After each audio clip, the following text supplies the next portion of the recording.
In 1604, a secret brotherhood in Germany was renovating its own hidden house when one of them pulled a rusted nail from a wall and a concealed door swung loose with it. Carved across that door, in letters cut 120 years earlier, was a single line: "After 120 years, I will open."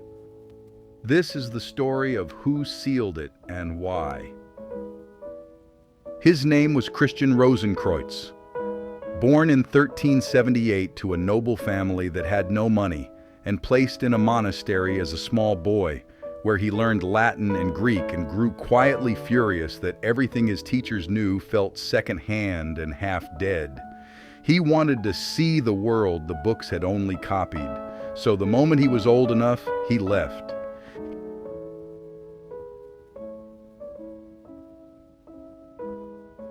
He set out for the Holy Land as a young man with an older companion who died on the way on Cyprus.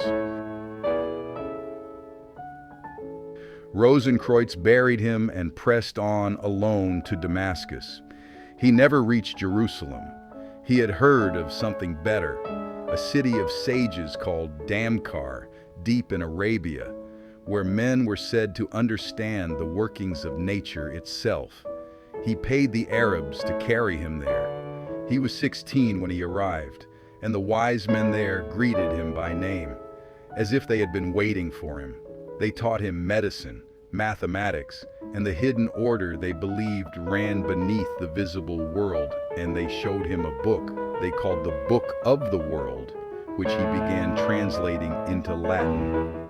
He stayed 3 years. What he learned in that city he would spend the rest of his life protecting. From Arabia, he went to Egypt and studied the plants and animals as if they were sentences. Then to Fez in Morocco, where he learned the parts of the knowledge that frightened other men.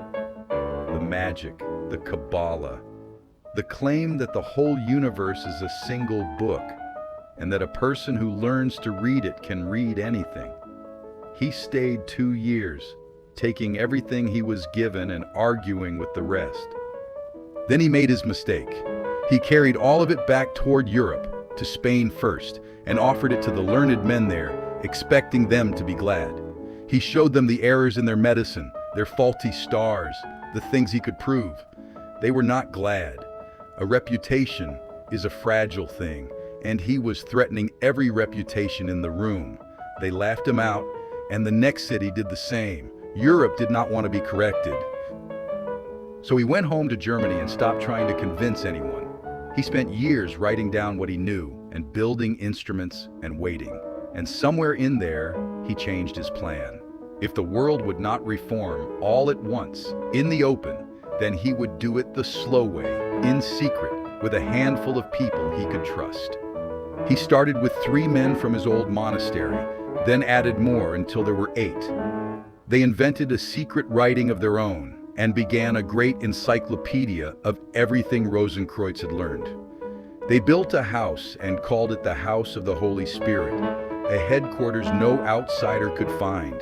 They were the first brothers of the Rose Cross. They agreed on 6 rules, and almost everyone was built to keep them invisible. Heal the sick anywhere they traveled, and never charge for it.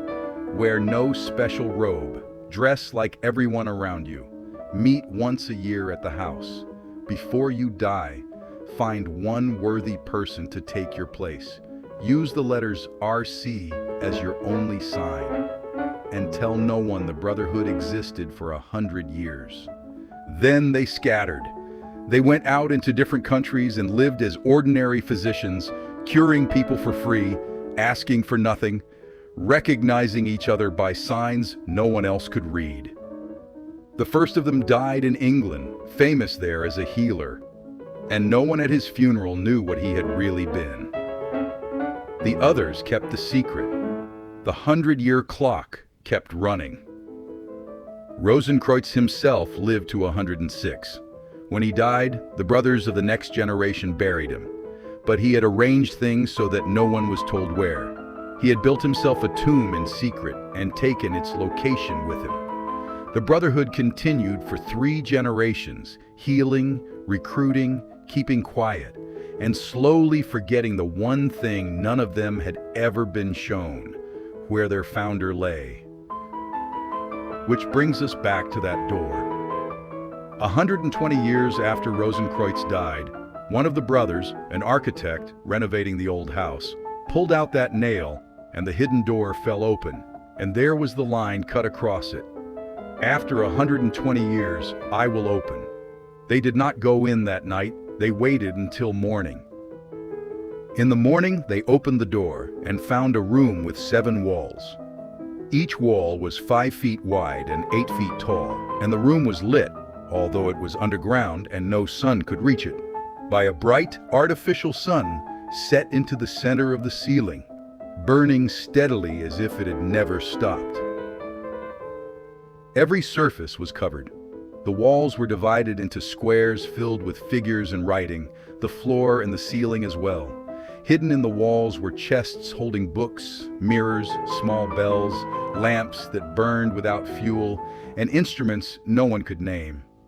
The brothers understood, slowly, that they were standing inside a deliberate object, the whole knowledge of their order, built into a room shaped like a sealed geometry. In the middle, where a tombstone would be, stood a round altar with a brass plate on top. The plate was engraved with a line in Latin that meant, "I made this compendium of the whole universe my tomb." Around it ran 4 short phrases, the kind you could spend a life unpacking. Nowhere is there emptiness, the yoke of the law, the freedom of the gospel, the untouched glory of God. Then they lifted the altar, and under it, under a brass sheet, was Rosenkreutz himself. 120 years in the ground, and his body had not decayed at all. He lay whole and unspoiled, dressed in his full attire, holding against his chest a small book written on parchment in letters of gold. They called it the Book T, and they treated it as the most valuable thing they owned, after the Bible. They did not take anything. They read what they could, put the altar back, sealed the door, and told no one outside the brotherhood where the room was. It is still down there, lit by its own small sun, waiting. And then they did the strange thing that makes this more than a ghost story. They wrote it all down, the journey, the rules, the vault, and published it across Europe as an open letter. It announced that the Brotherhood of the Rose Cross was real, that it had been quietly mending the world for 2 centuries, and that it was now looking for new members. Anyone worthy was invited to join. The Reformation Rosenkreutz had been laughed out of was finally beginning, and they wanted help. There was only one problem. The letter gave no address, no names, no meeting place, no way to write back. All across Europe, people read it and answered in print, begging the invisible brothers to find them. As far as anyone can tell, no one ever got a reply. And nobody has ever proven that the Brotherhood or the Vault or Christian Rosenkreutz existed at all. Only that someone, 400 years ago, built a door meant to open after 120 years and made very sure you would hear about it.